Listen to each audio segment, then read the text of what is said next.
Hello everyone and welcome back to another Borderlands 3 video. My name is Nootmad and today I'll be taking you guys through some important pieces of information that I think every Moze player should know about. This video isn't going to cover everything about Moze, and I'll be making follow-up videos to this one to cover more topics, just in the sense of keeping this video short and to the point. But in a sense, this video is going to be the start of a new series that I will break down Moze and help everyone fully understand how she works as a character. I hope you guys find this video useful, and before further ado, let's get straight into it. Okay, so for the first section of this video, I'm going to cover the difference and performance benefits between Grizzled and Explosive Punctuation. Both skills are extra skill cooldown reductions for Moze's Demolition Woman skill tree. Grizzled is a kill skill, and as it says on the card, killing an enemy reduces Moze's remaining action skill cooldown time. This skill has diminishing returns. At 5 out of 5, this skill has a max cap of 5 seconds per kill with equal diminishing returns. And Explosive Punctuation, a tier 5 skill. When Moze deals splash damage, her action skill cooldown rate is briefly increased. At max out, at 5 out of 5, the action skill cooldown rate is 40%. Now, at first glance, both of these skills are incredibly powerful, but after testing it has been found that Grizzled is in fact a more consistent and superior option for the following reasons. Firstly, Grizzled is easier to proc, in the sense that all you need to do is get kills. With any half decent Moze build, you'll be getting kills left, right and center, and is therefore more consistent to proc and activate to reduce the action skill cooldown time you have on Iron Bear. Secondly, Explosive Punctuation requires constant splash damage to even compete with the potential for Grizzled.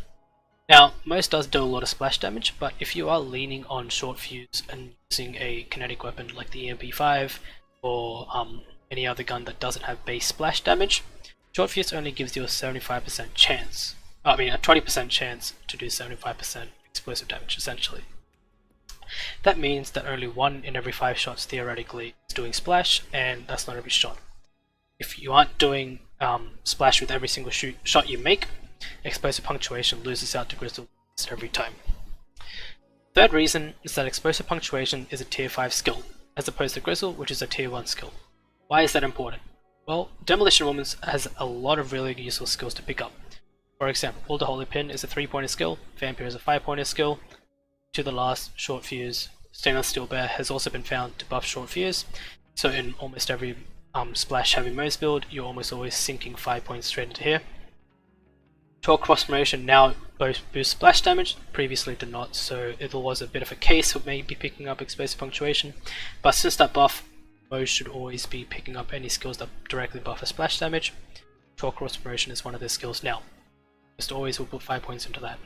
Straight at the bat, you're putting 10 points in to max out your splash damage, and that leaves you with not many points to spare to pick up Explosive Punctuation.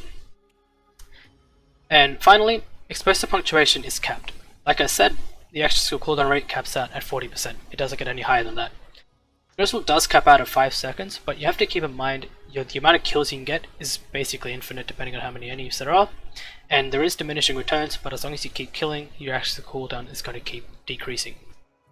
As opposed to Explosive Punctuation, no matter the damage numbers you're doing, no matter how damaging your splash is, it's just based on the instances of splash damage you're doing, and you'll get your cooldown rate increase accordingly. And so another point that I'm going to cover off in this section is the importance of Skagdan, or lack of, sort of, for lack of a better term, in a splash based build. After a lot of people have crunched the numbers, and especially Prismatic as well, he's run a lot of numbers when it comes to Moze, and he's been a really good source of information. It has been found that Fire and Skagdan does not scale with splash, nor does it scale with the amount of critical hit damage you do. So what does that mean for Fire and Skagdan? That basically means that at 5 out of 5 points, the damage you get based on the amount of splash damage isn't really that much of an increase. What you can much rather do is put a single point here and then put 4 points into Grizzled. And just like that, you put almost as many points in Grizzled as you could. Bear in mind, you can put 5 in here, but I found that putting 4 is more than enough. And if you are doing a standard splash build, you pick up 3 means of destruction, you max out Torque Cross Promotions, pick up Auto Bear, you pick up Holy Pin, with 3 points into Vampire, 1 in here, then sink the rest into the Stainless Steel Bear to get that short fuse gun damage, and you pick up short fuse. So So that's typically what a blue tree spec would look like for any Moze splash build. You can always put another point in Stainless Steel Bear, you can max out Vampire, and the rest of your 26 points will be spent in either green or red tree to pick up a capstone, more or less likely. So that's mainly the reason why Explosive Punctuation is really a good skill. But bear in mind, it is a great skill, but it just doesn't perform as well as Grizzled does. So when can you potentially use Explosive Punctuation? I'm sure there are cases for it, and there are, and I'm going to go over them right now. If you have a class mod like the Bear Trooper that boosts Explosive Punctuation, it is a very, very good skill to max out. For example, if you have a Bear Trooper that gives you 2 or 3 points into Explosive Punctuation, and you already have 5 points into a max, that's 8 out of 5, you'll be getting, I think, 70% cooldown rate, which is really, really good for any splash build. Second to that, if your build itself isn't that great, if you are lacking damage and you can't consistently get kills, Explosive Punctuation is a good skill to pick up. However, at this point in the game, the way the meta is, if you do have a decent build, chances are you'll be doing a lot of kills, and so Grizzled once again will outperform that. So at the end of the day, I'm not knocking on Explosive Punctuation, it's still a good skill, but Grizzled is a far more useful utility skill to have, it's a lot easier to use, and it just synergizes better the way Moze currently plays. So yeah, that's what I wanted to cover for this section, and we'll move on to the next section. Okay, so for the second section of this video, what I'm going to cover is Moze's Demolition Woman's capstone skill, Short Fuse. What this skill does is it gives Moze a 20% chance for every shot she makes to create a secondary explosion that deals 75% of the total gun damage you have done. Now, this is easily Moze's best damage skill, even though it is a 20% chance, and I'm going to tell you why. So, Short Fuse damage scales from a lot of things. It primarily scales with gun damage, so that includes any damage that you get from your class mod, from your relic, and from any shields that give you extra gun damage or anything like that. It is also based on splash damage, so your splash damage that you'd have in your class mod, area effect damage that you have on an artifact, splash damage anointments, as well as the Blast Master class mod, all boost the damage that Short Fuse can do. Another thing that has sort of become knowledge in recent times is that Iron Bear damage boosts the damage of Short Fuse as well. Why that's a thing, we don't know, but we just know that it does. Now, this isn't every, not every Iron Bear damage skill boosts Short Fuse. For all we know currently, it's just Scorching RPMs and Stainless Steel Bear. So that's this skill right here in Demolition Woman, and Scorching RPMs is this 5 out of 5 skill in the Green Tree. Specialist Bear does also boost Iron Bear damage, but this does not impact the damage that Short Fuse does. Short Fuse also scales from your Victory Rush artifact, which gives you bonus damage when you kill a badass enemy, and it also scales with the 25% on grenade throw anointment that you can have on your grenades, as well as a 390 anoint that came out with the Revenge of the Cartels event. So, Short Fuse is an incredibly powerful skill, and it synergizes really well with splash-based weapons that have base splash, as well as kinetic weapons such as the Shredder Fire or any other gun that doesn't have base splash. Now, weapons like, for example, the Chaosin that have a delayed secondary explosion. So, for example, we're just going to shoot the Chaosin. So we have our first initial impact, and we also have our secondary explosion. For this gun, especially combined with Short Fuse, we can proc Short Fuse twice. Why is this so useful? Essentially, you're double dipping your damage, and you're just multiplying the amount of damage you can do. But with guns like the Chaosin, and especially with the Minesweeper class mod, you can double dip everything. So for example, I can shoot once the Chaosin, the initial bullet might proc a Minesweeper nade, and the secondary explosion, the sticky explosion, can also proc Minesweeper. Those two bullets from the Chaosin can also proc Short Fuse twice, and Short Fuse procs can also proc Minesweeper as well, as long as it hits a critical location. So guns like the Chaosin work incredibly well with a splash-based build that uses a Minesweeper class mod, and just overall making Short Fuse an incredibly lethal skill for Moze, and it's what enables her to do a lot of the damage that you'll see on a lot of builds that float around on YouTube or the Gearbox forums, is that they're always speccing the Short Fuse to maximize the amount of damage Moze can do. So yeah, that's that for the second section, and we'll move on to the next one. Okay, so for the third part of this video, I'm going to cover off Auto Bear and what damage scales for the damage. So Auto Bear, as everyone at Placemos already knows, once you exit Iron Bear, you get Auto Bear, which is basically Iron Bear but Sentry Mode, and it'll last for 15 seconds or until it gets destroyed, which will then suicide run into the nearest enemy. This will then put Iron Bear back on its cooldown and you'll get it back as normal. But the second you exit Iron Bear, your cooldown starts. Auto Bear doesn't affect your cooldown at all, essentially. So what does Auto Bear damage scale with? So currently, as far as we know, it only scales with the base damage, so that's whatever level you are, how much damage Iron Bear does. It also gets buffed by Specialist Bear. The skill down here is Bottomless Mags tree. It is based by your splash damage rolls that you have on your class mod and your artifact, as well as splash damage anointments and the Blastmaster class mod. Bear in mind, Scorching RPMs and Stainless Steel Bear do not affect Auto Bear damage at all. So if you do plan to make a build for, let's say, evolving the Rocketeer and just maximize the amount of Auto Bear damage you do, Specialist Bear is the only skill you basically need. So if you are doing a standard tree Rocketeer build, for example, you would still pick up Scorching RPMs because it boosts Moze critical hit damage and fire rate, so that's a good skill to have. But if you are speccing into Stainless Steel Bear with the intention to max out your Auto Bear damage, there's no need because it doesn't scale with it at all. Now, another thing that has been recently discovered that I found is that you can do what is basically comm swapping. What that is that you can have a Minesweeper class mod equipped, jump into Iron Bear, swap to your Rocketeer class mod, exit Iron Bear, swap back to your Minesweeper class mod, and you'll now have Auto Bear for the full duration of a Rocketeer duration, which is about 2 minutes and more if you spec into it properly, and you can use Minesweeper for the rest of the duration. So I'm going to quickly show you guys that now. So I have my Minesweeper equipped, I'm going to swap to a Rocketeer, I'm now going to exit Iron Bear, run out, wait for him to set himself up. Now I am going to swap to a Minesweeper class mod. So basically, Iron Bear's got to last there for the entire duration. He's not going to leave like about 2 minutes, but I'm just going to stand here for about 30 seconds just to show you guys that he won't disappear for the typical 15 seconds that Auto Bear would. So we'll just wait here while Iron Bear does his thing and just stand there. So yeah, that's another thing you can do. I have employed this tactic to great use in the Guardian Takedown as a form of aggro relief. And he basically destroys the aggro from the enemies that are attacking me, makes it easier to capture the crystal points, for example. I actually do have the full raid run in my channel already, so if you guys want to see this mechanic in action, feel free. But yeah, so you can see Iron Bear is still standing, it's been more than 15 seconds, and I have my Minesweeper class mod equipped. So yeah, just a fun little Auto Bear, just went over what scales with Auto Bear.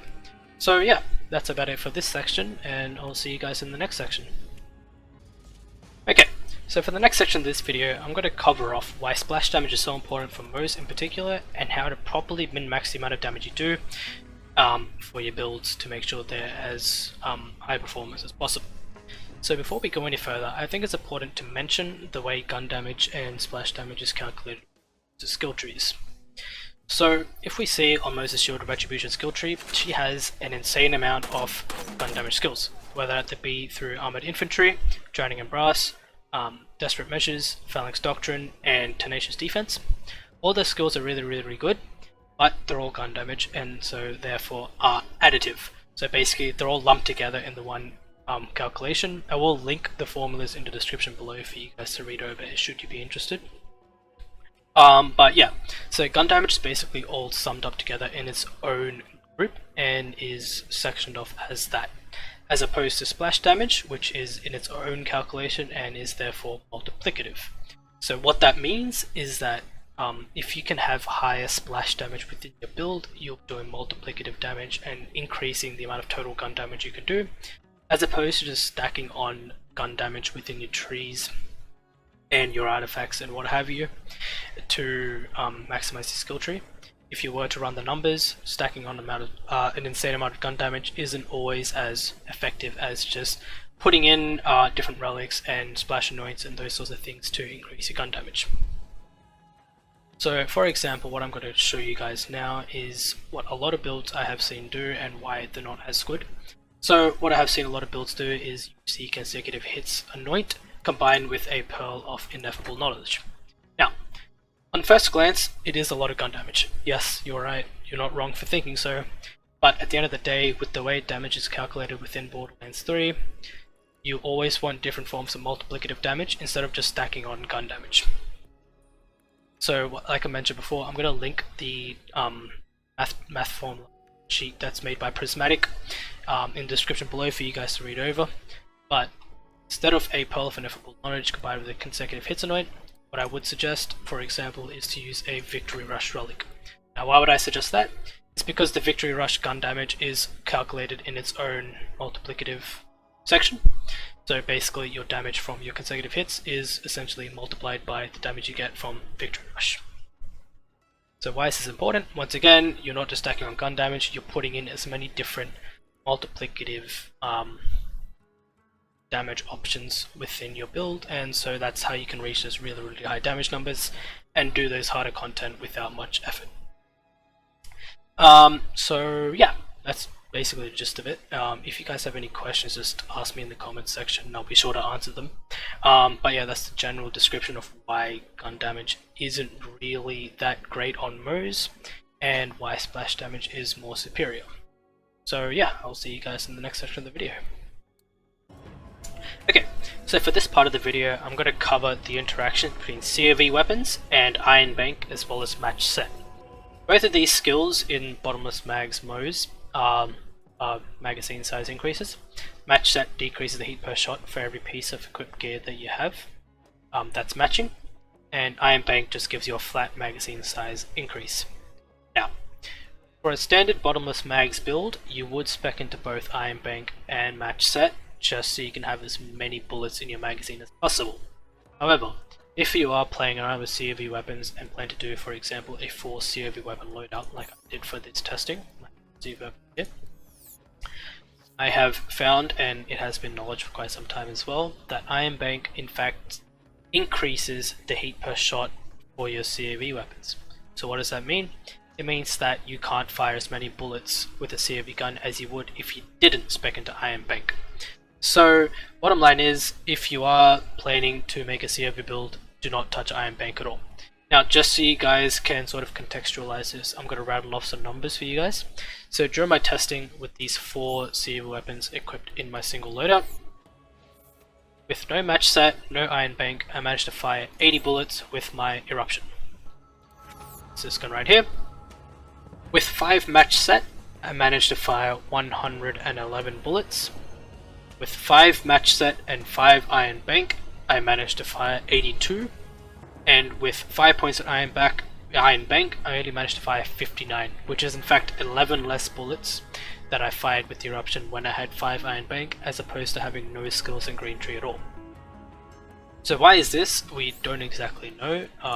It has been a known bug for quite some time, but still hasn't been fixed and does sort of mess up your ability to use COV weapons in a standard Bottomless Mags build. Almost every Green Tree build will always pick up as many points into Iron Bank as possible. And let's say, for example, you find a nice shiny COV weapon on the ground, you won't be able to use it to its most effective potential because Iron Bank in fact screws with its ability to fire efficiently. So if you do plan, once again, to run a COV loadout, I would completely avoid Iron Bank until this skill is fixed. Instead, put in 5 points into Match Set and just maybe make a skill tree like this. You get enough gun damage from Scrappy and Scorching RPMs, and click, you get your ammo regen from Forge, and Lifesteal and ammo regen from these 2 skills. This is a pretty standard build you can use to be flexible if you decide to use COV weapons in a Bottomless Mags loadout, but I will make a separate video each skill tree and break it down and the interaction it has between different guns, shields and grenades and all those sorts of things, so stay tuned for that. But yeah, bottom line is, if you're using a COV weapon, avoid Iron Bank entirely and just spec into Match Set. So yeah, that's about it for this section, and I'll see you guys in the next one. Okay, so that's about it for the video I made tonight. I hope you guys find it informative. If you have suggestions for things you would like me to cover in a follow-up video, please let me know in the comments section, and I'll be sure to put it into a follow-up video that I'll make at some point later down the line.